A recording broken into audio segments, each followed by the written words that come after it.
Captain Alex Morrison walked across the bridge of his ship and looked at the big screen in front of him. His crew was working hard to understand strange signals coming from a star system they had visited long ago. The Galactic Coalition had written off that place as dead hundreds of thousands of years ago. They thought the people there had killed themselves with atomic weapons like so many other young species did. Lieutenant Maya Rodriguez turned around from her computer station and called out to him. The signals were not old like they first thought. They were happening right now. Even stranger, the signals were not coming from the planet where the people used to live. They were coming from all over that star system. Morrison felt confused as he watched the screen change to show thousands of signal sources. Big structures floated around every planet in the system. The asteroid belt between the planets had been changed into perfect geometric shapes. Space itself seemed to move with organized energy patterns that made no sense to his instruments. Dr. Kevin Park worked at another station nearby. He was the ship's expert on dead civilizations and ancient ruins. Park pulled up old records from their computer files. The database showed they had checked this star system exactly 500,000 years ago. The people living there were simple creatures who had just learned to make basic machines. Their scientists back then said these people would probably destroy themselves within a few thousand years like most young species did. Morrison asked the question that everyone was thinking. What were they looking at now if those people were supposed to be dead? Park kept reading through more files. The more he read, the more worried he became. Something was very wrong with their records. The star system looked completely different from what their ancestors had documented. Where there should have been empty space, massive structures floated in perfect formation. Where there should have been dead planets, they saw worlds covered in geometric patterns that hurt to look at. Directly, energy moved between these structures in ways that their science could not explain. Rodriguez ran more scans of the area. Her instruments kept giving impossible readings. The structures seemed to exist in multiple places at the same time. When she tried to measure their size, the numbers kept changing. When she tried to count how many there were, new ones appeared while others vanished. Morrison ordered his crew to move their ship closer to get better readings. As they approached the outer edge of the star system, something incredible happened. Ships began to appear out of what looked like empty space. These were not the simple metal vessels they expected from a species that had recently learned to travel between stars. These ships were darker than the space between stars and seemed to bend reality around them. The human ships moved in perfect formation, without making any sound or leaving any energy trail that their instruments could detect. Morrison tried to count them, but gave up when the number reached several thousand. Each ship was different in design, but they all shared the same impossible quality of seeming to exist in more than 3 dimensions at once. Morrison opened communication channels and spoke into his microphone. He identified himself as Captain Alex Morrison of the Galactic Coalition and asked the unknown ships to identify themselves. He used standard first contact protocols that had been developed over millions of years of meeting new species. The response did not come through their radio systems or communication arrays. Instead, the words appeared directly inside their minds. Every person on Morrison's ship heard the same voice speaking in perfect galactic standard language. The voice belonged to someone called Admiral Lisa Carter of something called the Human Defense Network. She welcomed them to the Sol system and said they had been expecting this visit. Park's hands shook as he dug deeper into their historical files. He found records that had not been looked at for hundreds of thousands of years. What he discovered made his blood run cold. Their people had not visited this star system just once, 500,000 years ago. They had been back 17 different times over the centuries. Each time, the survey teams reported that the humans were completely extinct. The voice in. Their minds spoke again. Admiral Carter said that humans were still alive and had always been alive. They had simply learned that it was easier to let the galaxy think they were dead. Her voice carried something that might have been amusement, as if she found their surprise funny. Morrison realized that everything they thought they knew about this star system was wrong. The humans had not died out as predicted. Instead, they had been hiding and watching. The question now was, what else had the humans been doing during those 500,000 years while the galaxy forgot about them? Rodriguez detected more, ships appearing around them. They were completely surrounded, but none of the human vessels showed any hostile intent. They simply waited in perfect formation as if they had all the time in the universe. Admiral Lisa Carter sat in her command chair 3 kilometers under the surface of Earth's moon. Around her, dozens of screens showed the exact position of every alien ship that had entered human space during the past 1,000 years. Earth's children had been watching and learning and preparing for this moment since their ancestors first looked up at the stars. Commander Ryan Webb stood beside her chair. He was her chief of intelligence and had spent his entire life studying alien civilizations. Webb turned to Carter and reported that the Coalition fleet had finally noticed them after all these centuries of careful hiding. Carter nodded and gave the order to deploy what she called the Greeting Committee. She touched a control panel and sent signals to ships that had been waiting in hidden positions throughout the solar system. What happened next would change everything the Coalition thought they knew about physics and space travel. Morrison watched his main screen as ships began to appear from what his instruments insisted was completely empty space. These vessels were unlike anything in Coalition records. Their hulls were darker than the deepest space between galaxies. The ships seemed to bend the very fabric of reality around them as they moved. The Coalition's most advanced sensors could not get proper readings on the approaching human fleet. The vessels appeared to exist in multiple dimensions at the same time. They would be solid and real one moment, then fade into ghostly outlines the next. Some ships seemed to be in 2 or 3 different locations simultaneously. Morrison tried, again, to establish communication with the human fleet. He spoke into his transmitter and identified himself once more as Captain Alex Morrison of the Galactic Coalition. He requested that the unknown vessels please identify themselves and state their intentions. The response came not through any communication device, but directly into the minds of every person aboard Morrison's ship. The voice spoke in perfect Galactic standard without any accent or translation errors. It belonged to Admiral Lisa Carter of the Human Defense Network. She welcomed them to Sol and said that humans had been expecting this visit for a very long time. Dr. Park continued searching through historical files that had been stored in their computers for hundreds of thousands of years. His hands trembled as he accessed records that had been forgotten by almost everyone in the galaxy.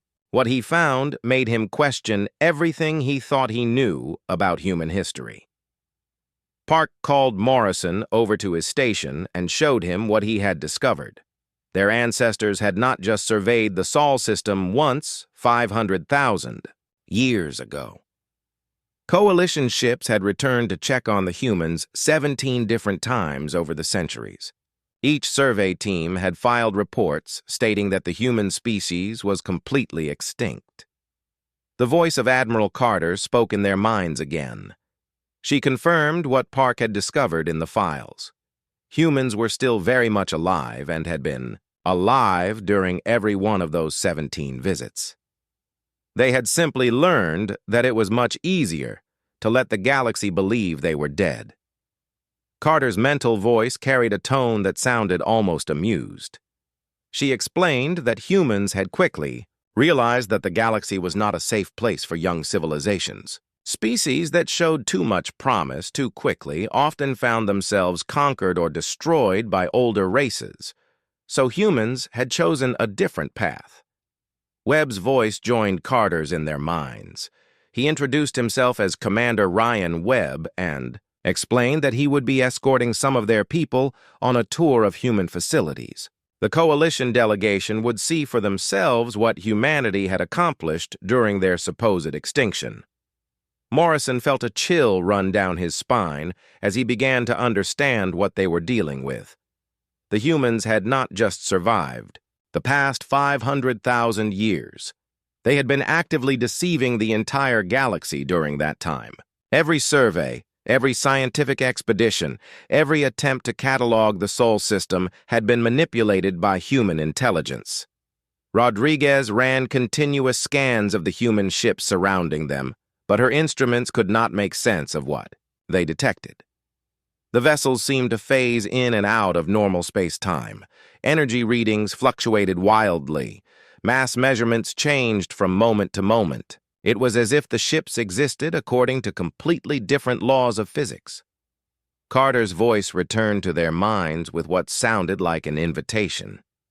She asked if the Coalition delegation would like to visit Luna Base 7 to learn more about human civilization. She assured them that they would be perfectly safe and that this meeting had been planned for a very long time. Morrison looked around his bridge at his confused and frightened crew. They were clearly dealing with a species far more advanced than anything the Coalition had ever encountered. The question was whether these humans were friends or enemies. The fact that they had been hiding for so long suggested they had reasons to fear or distrust the galactic community.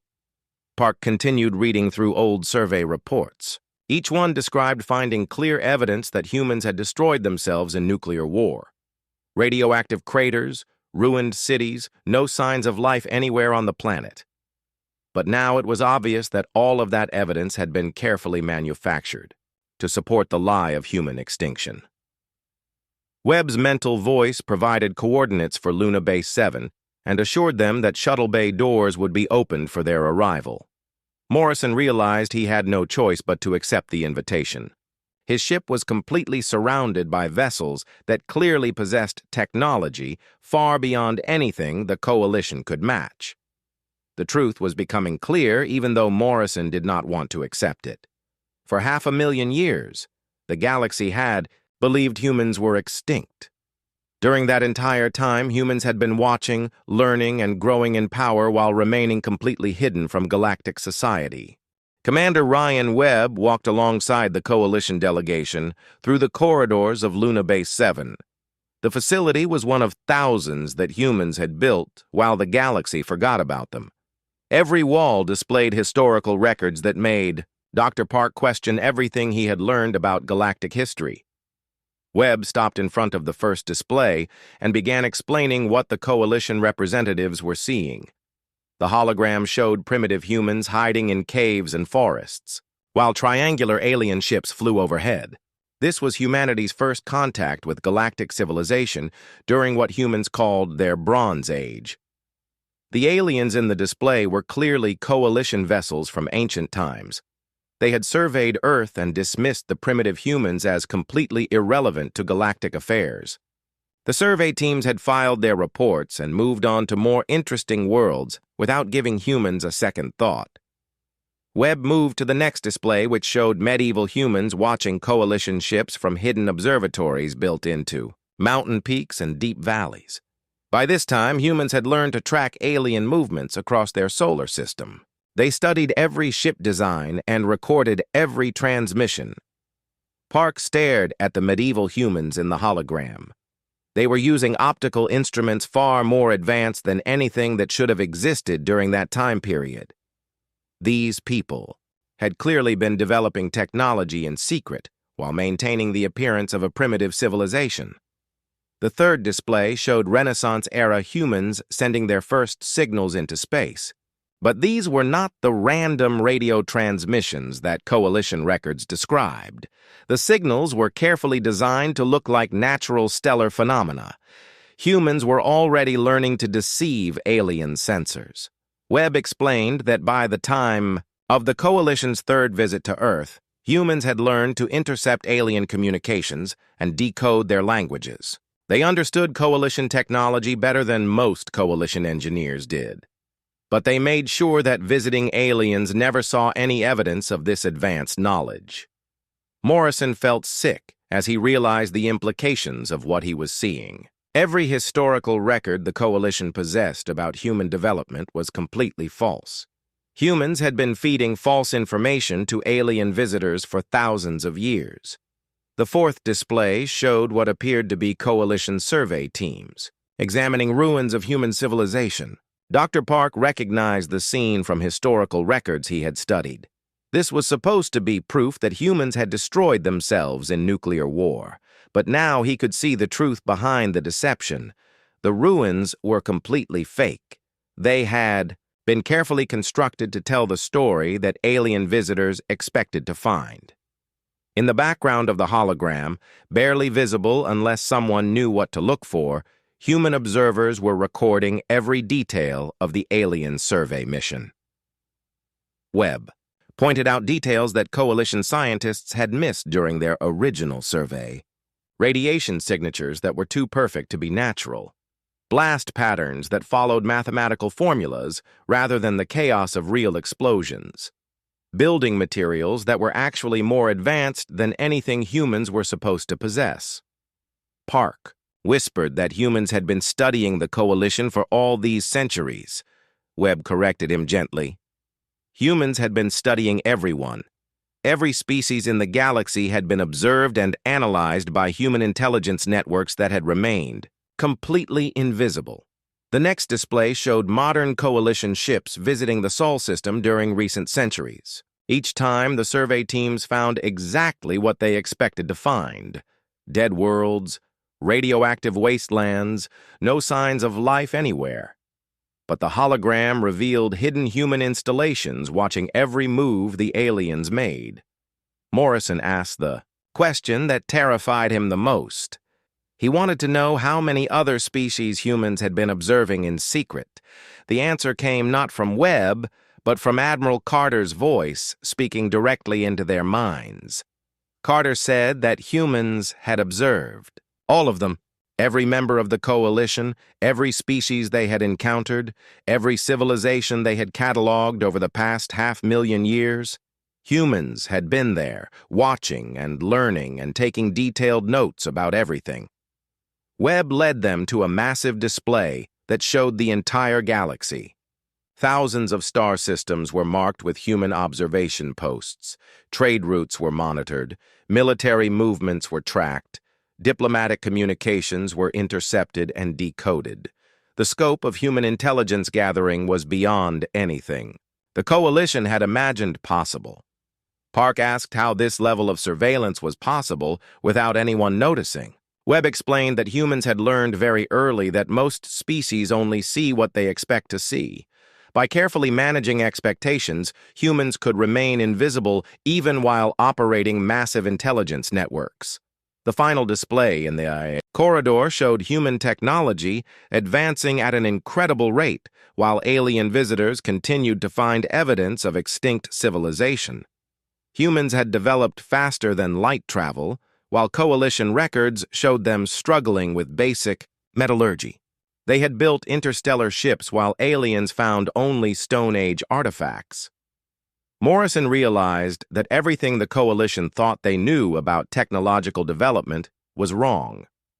Species did not have to follow predictable patterns of advancement. Given enough motivation and the right circumstances, a civilization could advance much faster than anyone thought possible. Webb stopped walking and turned to face the coalition delegation. He told them that what they had seen so far was just the beginning. Human civilization had achieved things that would challenge their understanding of what was possible in the universe. Carter's voice spoke in their minds again. She asked if they were ready to see what humans had really been building during their 500,000 years of supposed extinction. Morrison was not sure he wanted to know the answer, but he realized they had come too far to turn back now. The corridor ahead of them stretched into darkness. Whatever lay beyond would either expand their understanding of the universe or destroy everything they thought they knew about reality itself. The coalition fleet found itself floating in the space between Mars and Jupiter, surrounded by sites that challenged everything they understood about engineering and construction. What Morrison had first assumed was a natural asteroid field was actually a construction zone that spanned millions of cubic kilometers of space. Ships the size of small moons moved through the area with perfect precision. They were assembling structures so complex that looking at them directly caused headaches and visual distortion. The geometric patterns seemed to shift and change when observed, as if they existed in more dimensions than human eyes could process. Admiral Carter appeared on Morrison's bridge without any warning or visible means of transport.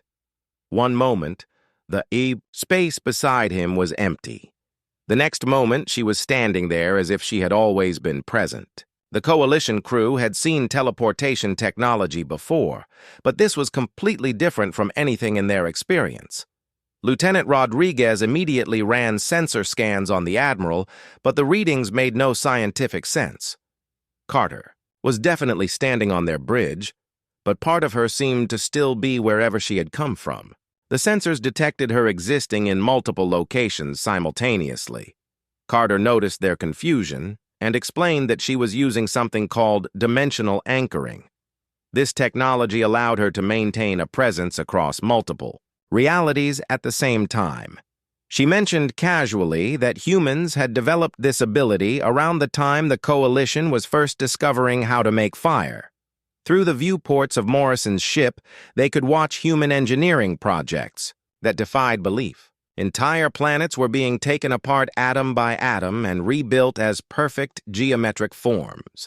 The work was being done by machines that seemed to exist partially outside normal space, reaching into the planetary cores through what appeared to be empty air. Dr. Park struggled to find words for what he was observing. The energy requirements for the projects they were witnessing should have been impossible for any civilization to achieve.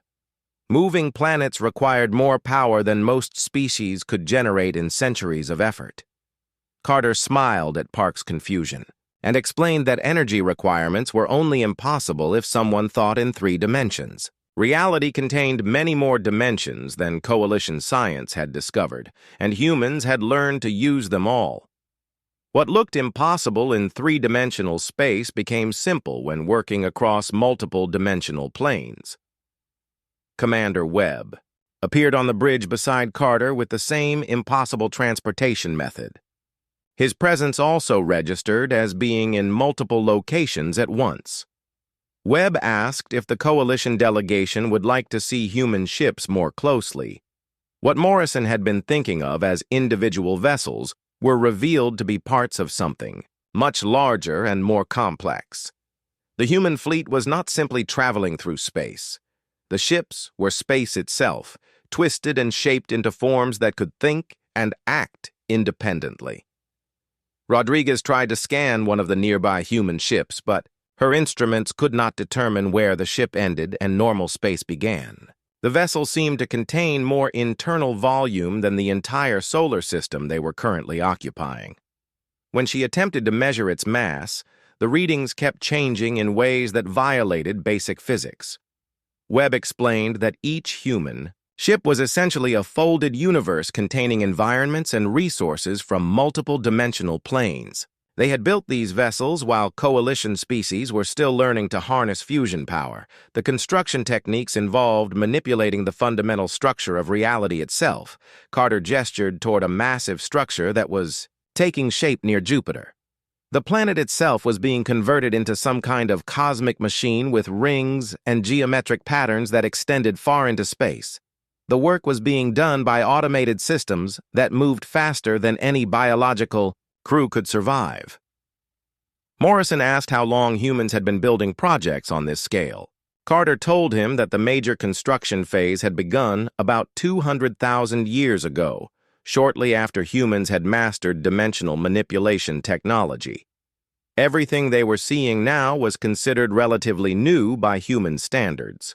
Park wanted to know how the Coalition had never detected any of this massive construction activity during their 17 visits to the Sol system. Webb explained that humans had learned to phase their major installations into parallel dimensional spaces during alien visits. The Coalition survey teams had been looking at carefully maintained historical reconstructions rather than current reality. Rodriguez detected more human ships approaching their position, but these vessels were different from the ones they had seen before. They appeared to be extending tendrils of controlled space-time that connected with the existing construction projects. The ships were literally weaving new sections of reality into the existing structures. Carter noticed their amazement and mentioned that this particular construction zone was just one of their smaller projects. The real engineering efforts were taking place in other parts of the galaxy where humans had been working for much longer periods. This solar system served mainly as a training ground for new construction techniques. Morrison felt overwhelmed by the scale of what he was learning about human capabilities. The Coalition had always assumed they were among the most advanced civilizations in the galaxy. Now he was discovering that humans had been far ahead of them for hundreds of thousands of years. Webb offered to show them some of the completed human installations in other star systems, but Carter suggested they might want to start with something smaller and easier to understand. The human projects in distant galaxies might be too much for Coalition minds to process all at once. The demonstration continued as more impossible machines emerged from dimensional folds in space. Each new revelation made it clearer that humans had been operating on a completely different level of technological development while the galaxy assumed they were extinct. Deep beneath Earth's surface, representatives from every major species in the Galactic Coalition sat in chambers that had been carved from solid rock millions of years earlier. The meeting room was larger than most space stations, with holographic displays that showed the true scope of human expansion across the galaxy. Admiral Carter stood before the assembled delegates and activated displays that revealed information the galaxy had spent 500,000 years avoiding. The screens showed not just the Sol system, but thousands of other star systems that had been quietly restructured according to human specifications. Entire spiral arms of the galaxy had been reorganized while the Coalition remained completely unaware. Ambassador Veltar of the Crystal Hegemony sat motionless, his crystalline form pulsing with patterns that indicated severe distress. His species had always prided themselves on their ancient knowledge and advanced detection capabilities. Learning that humans had been operating massive construction projects right under their sensors was devastating to their self-image. Dr. Park was the only Coalition representative who still seemed capable of coherent speech. He asked the question that everyone was thinking but afraid to voice. The humans had revealed themselves now because they were finally ready to take control of the galaxy. Carter's response surprised everyone in the chamber. Carter laughed with genuine amusement and told them that humans had already taken control of galactic affairs approximately 200,000 years ago. They were revealing themselves now, because they were preparing to move on to other projects in distant galaxies. The displays shifted to show the edge of their galaxy where structures beyond normal comprehension stretched into intergalactic space. Ships that existed in more dimensions than Coalition science had names for were preparing for journeys to galaxies, so far away that light from those destinations had not yet reached their current location. The vessels were capable of traveling not just faster than light, but faster than the expansion of space itself. Ambassador Veltar finally managed to speak, asking what would happen to the existing galactic civilizations once humans departed. His voice carried the fear that his people and all the other Coalition species would be abandoned to face the universe alone. Carter assured him that all current civilizations would continue exactly as they always had. They would grow, explore space, make contact with new species, and develop their own technologies. The only difference would be that now they knew someone had been watching over them during their development. Commander Webb stepped forward and activated new displays that showed the real history of galactic affairs over the past several 100,000 years. Every major war that had mysteriously ended before causing galactic devastation, every plague that had burned itself out just before spreading to multiple worlds, every asteroid that had missed populated planets by narrow margins. All of these apparent coincidences had been the result of human intervention. Humans had been serving as invisible guardians for younger species, preventing them from destroying themselves while they developed the wisdom to handle advanced technology responsibly. Captain, Morrison began to understand the true scope of what humans had been doing. They were not conquerors who had been hiding until they were strong enough to take over. They were caretakers who had been protecting the galaxy while remaining completely hidden from those they protected. Carter explained that humans had learned, early in their development, that every young species believed itself to be the center of the universe. But someone needed to actually manage the universe to ensure that younger civilizations survived long enough to mature. Someone needed to make sure that first contact scenarios proceeded peacefully and that aggressive species did not wipe out their neighbors. The holographic displays showed examples of human intervention throughout galactic history. Coalition records showed these events as natural phenomena or fortunate accidents. But now the delegates could see the careful planning and advanced technology that had made them possible. Webb pointed to specific incidents that every delegate recognized from their own species' histories. The mysterious energy barrier that had prevented the hegemony from destroying their neighboring system during their aggressive expansion phase. The plague cure that had appeared just in time to save the aquatic collective from extinction. The perfectly timed solar flare that had disabled weapons systems just before a planet-killing war could begin. Dr. Park asked how humans had been able to intervene in so many different situations across such vast distances. Carter explained that humans had developed technology that allowed them to observe and influence events across multiple galaxies simultaneously. Distance and time were not significant barriers once someone learned to work outside normal dimensional constraints. Morrison wanted to know if humans would ever return to check on the galaxy's progress. Carter paused as she began to fade from their reality, her form shifting into dimensions beyond their ability to perceive. She told them that humans never really left anywhere they had been, and they would never really be gone from any place they had protected. Carter's final words echoed in their minds as she completed her departure from their dimensional plane. She told them to look up at the stars and remember that the next time they encountered something impossible, something that challenged everything they thought they knew about the universe, it probably would not be humans they were dealing with. The coalition delegates returned to their ships forever changed by what they had learned.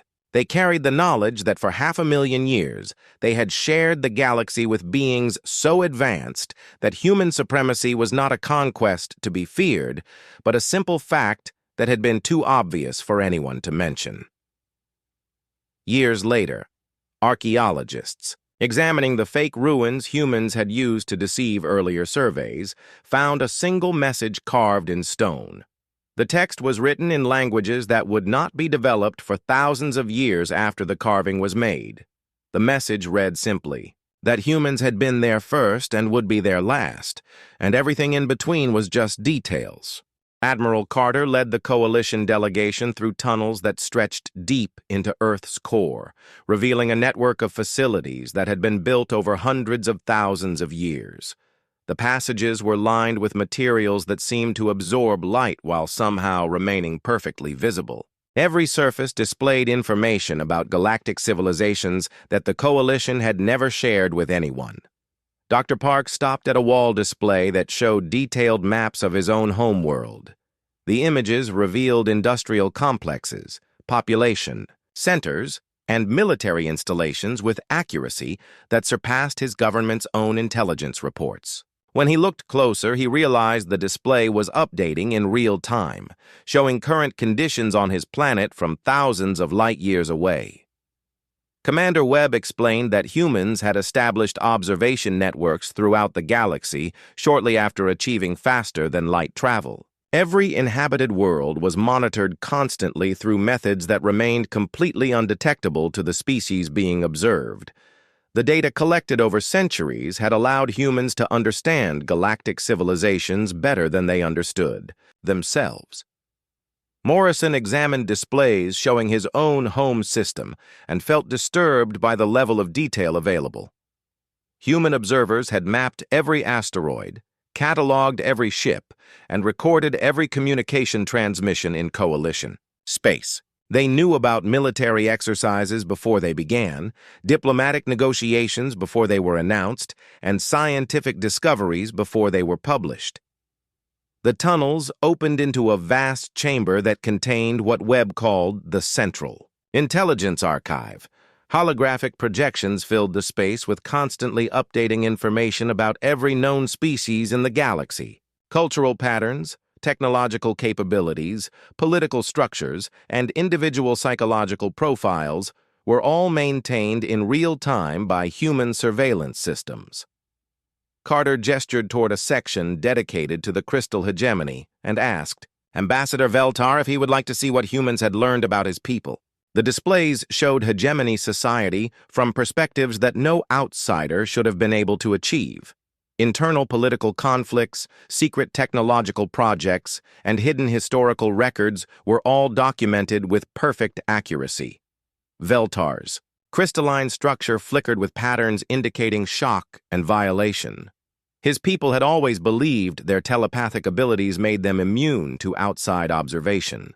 Learning that humans had been studying their most private thoughts and activities for millennia was devastating to their sense of security. Webb showed them records of human agents who had lived among various species for extended periods without being detected. Some had spent entire lifetimes integrated into alien societies, studying their hosts from within while reporting back to human intelligence networks. The scope of infiltration was so extensive that humans probably understood most species better than those species understood themselves. Park asked how humans had managed to place agents among species with completely different biology and psychology. Carter explained that human technology had advanced to the point where physical form was merely a matter of preference. Humans could adapt their bodies and minds to function effectively in any environment or society. The displays showed human agents who had served as advisors to alien governments, scientists who had guided technological development, and even religious leaders who had shaped cultural evolution. In many cases, the most influential figures in galactic history had actually been humans working to guide younger species toward beneficial outcomes. Morrison realized that the Coalition's entire understanding of galactic history was fundamentally wrong. What they had believed were natural developments in civilization and technology had actually been carefully managed by human intervention. Every major advancement had been guided, every potential disaster had been prevented, and every first contact scenario had been orchestrated. Carter activated a new set of displays that showed the true scope of human influence on galactic development. Trade routes had been established along paths that humans determined would be most beneficial. Wars had been started or prevented based on human assessments of long-term consequences. Scientific discoveries had been timed to occur when species were ready to handle new knowledge responsibly. Webb pointed out specific examples of human intervention that the Coalition had experienced without recognizing. The mysterious technical problems that had delayed their most aggressive military campaigns. The fortunate accidents that had led to breakthrough discoveries in peaceful technologies. The convenient diplomatic solutions that had appeared during their most difficult international crises. The Central Archive contained detailed psychological profiles of every major leader in Coalition history. Humans had studied their decision-making patterns, emotional responses, and personal motivations with scientific precision. This knowledge had allowed them to predict and influence galactic politics with remarkable accuracy.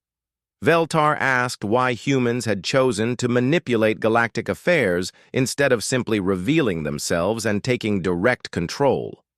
Carter explained that direct control would have prevented younger species from developing independence and wisdom. The goal had never been to rule the galaxy, but to guide it toward a state where direct rule would be unnecessary. Park discovered records of human scientists who had worked alongside Coalition researchers for decades without revealing their true identity. Some of the most important scientific breakthroughs in galactic history had been achieved through collaboration between human and alien minds, with the alien participants never knowing they were working with disguised humans. Morrison found documentation of human observers who had been present during his own career advancement within coalition military structures. People he had trusted, mentors who had guided his development, colleagues who had influenced his decisions. Some of them had probably been human agents, ensuring that promising individuals reached positions where they could serve galactic stability. A lie. Revelation that humans had been actively shaping galactic civilization for hundreds of thousands of years raised disturbing questions about free will and self-determination. Carter assured them that human intervention had always been designed to expand options and opportunities rather than restrict them. The goal had been to prevent catastrophic mistakes while allowing natural development to proceed. Webb led them to the final section of the archive, which contained projections of galactic development over the next million years. The displays showed various possible futures based on different levels of human involvement. Some scenarios showed continued growth and prosperity, while others depicted stagnation or decline if younger species were not ready to assume responsibility for their own guidance. The tour concluded with Carter explaining that the decision to reveal human presence had been based on careful analysis indicating that galactic civilization was finally ready to manage its own affairs. The Coalition and other major powers had developed sufficient wisdom and capability to maintain stability without constant human intervention. Admiral Carter transported the Coalition delegation to a facility that existed somewhere beyond normal space and time. The journey felt like stepping through a doorway, but Morrison's instruments detected that they had traveled across impossible distances through dimensions that his science could not measure or understand. The new facility was unlike anything they had seen before.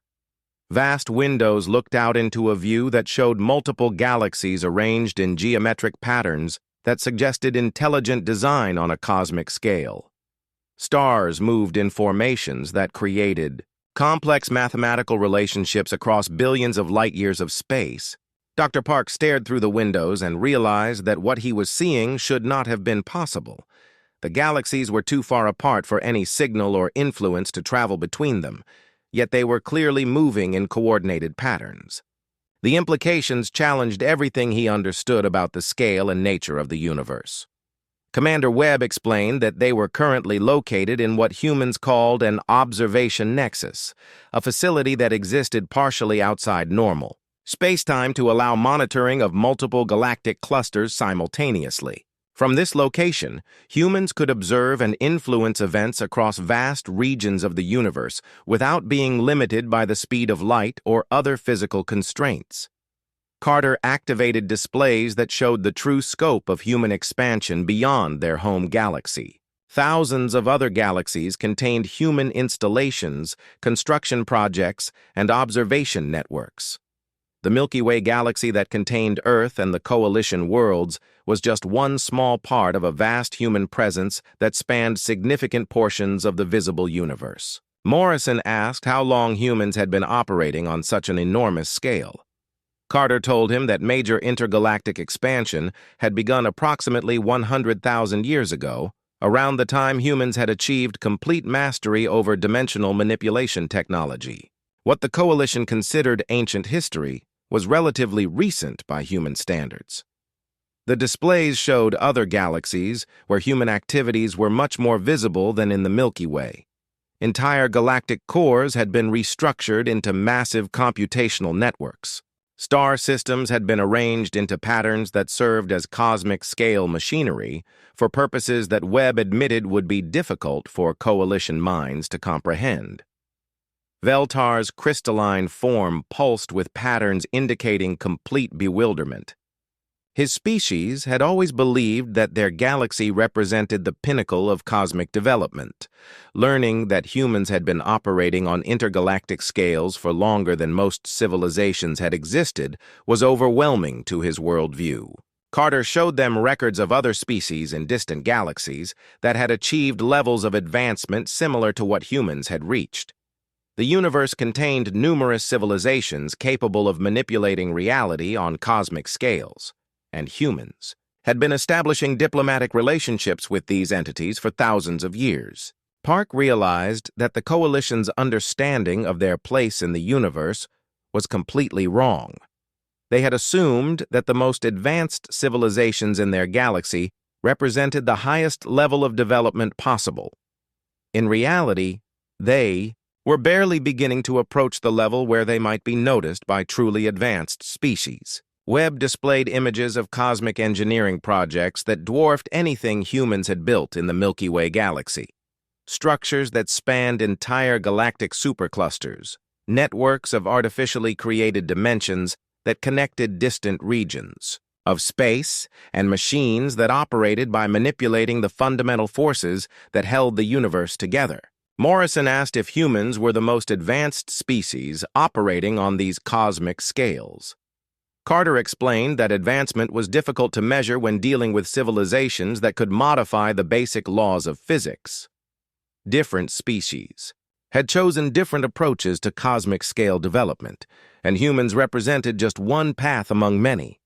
The observation nexus provided access to communication networks that connected advanced civilizations across billions of galaxies.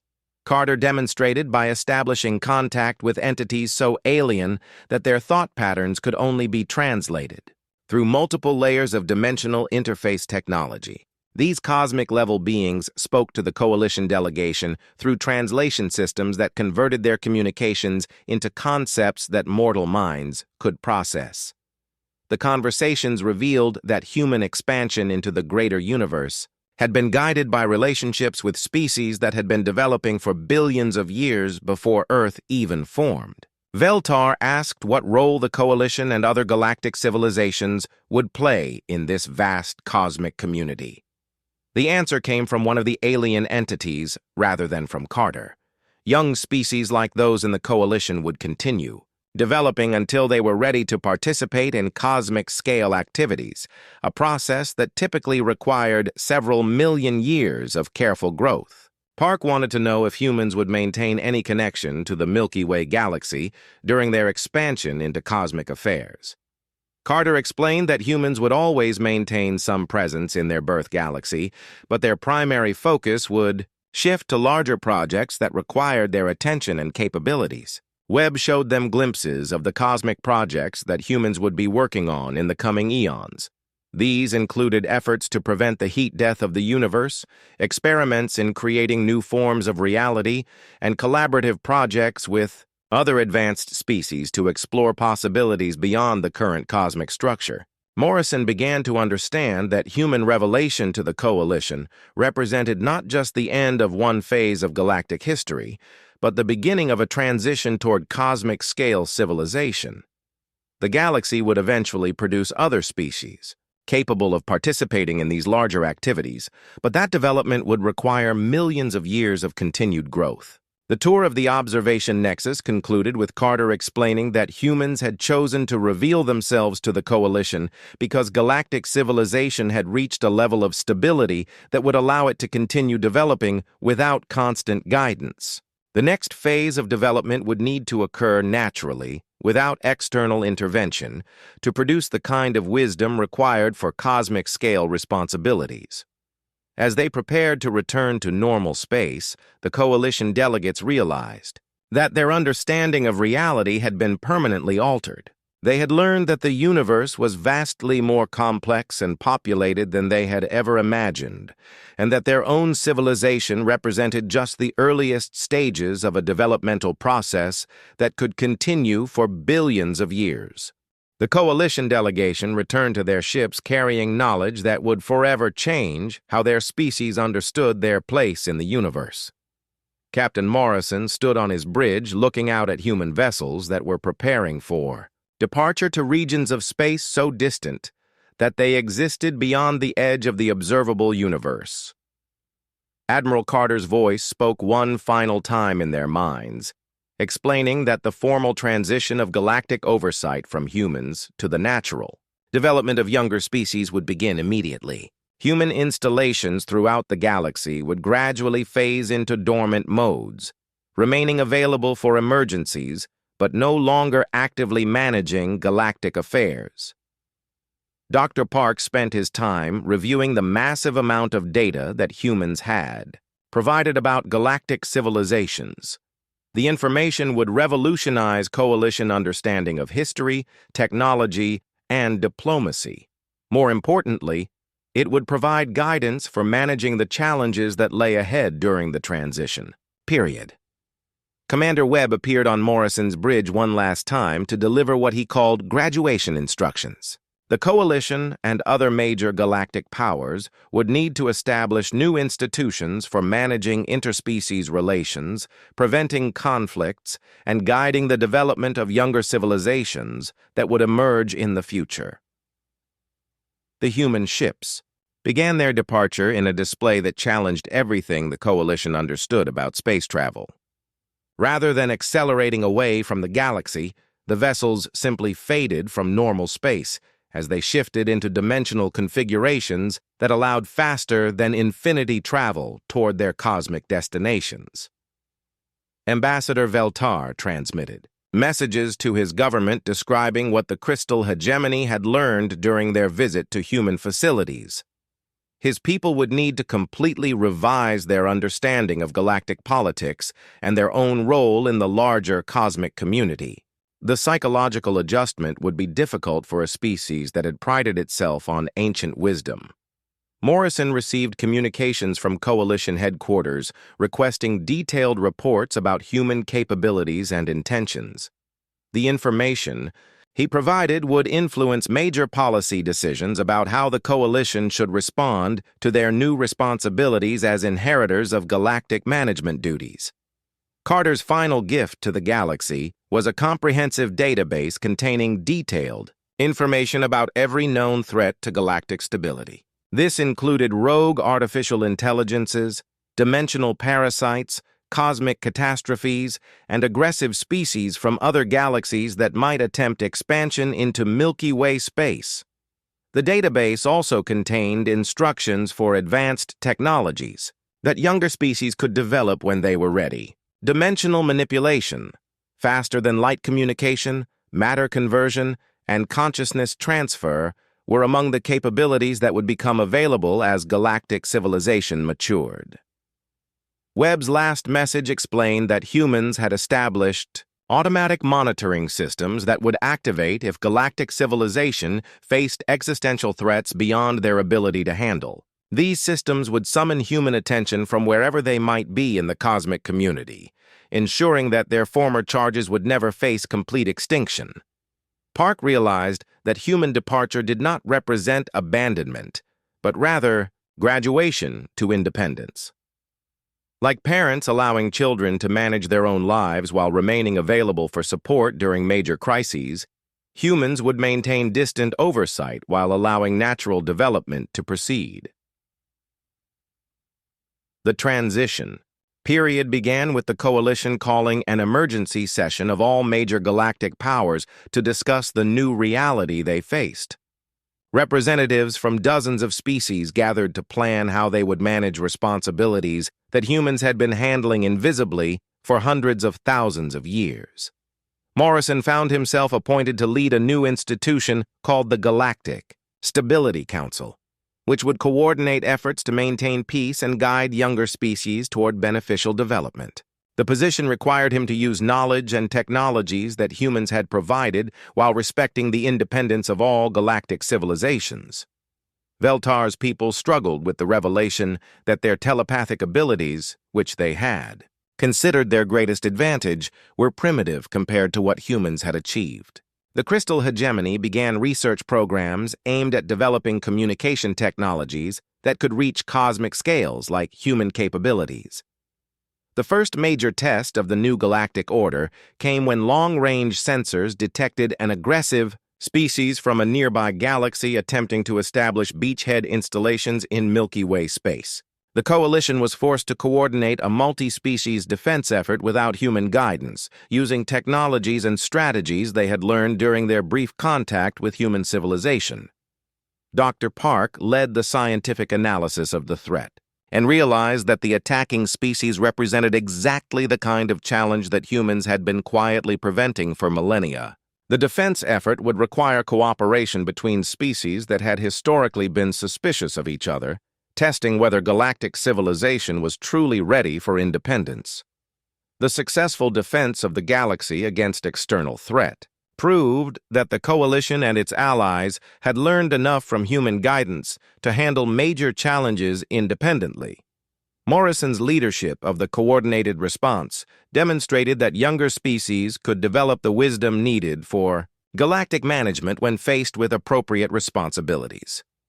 Years passed as galactic civilization adapted to managing its own affairs. New institutions developed to handle challenges that humans had previously addressed invisibly. Scientific cooperation increased as species shared knowledge to solve problems that had once been managed by human intervention. Morrison established a tradition of looking toward the cosmic distances where human ships had disappeared whenever major decisions needed to be made. He never received direct communication from human sources, but somehow the right solutions always seemed to emerge when galactic civilization faced its greatest challenges. The final entry in Morrison's personal log recorded his realization that humans had achieved something remarkable during their 500,000 years of hidden guidance. They had managed to nurture galactic civilization to the point where it could survive and thrive independently while maintaining the option to return if truly existential threats emerged. In the deepest archives of Earth, now maintained by the Coalition as a memorial to human civilization, a final message waited to be discovered by future generations. The text, written in languages that would not exist for thousands of years, simply stated that every ending was also a beginning, and every graduation led to new possibilities that no teacher could predict or control.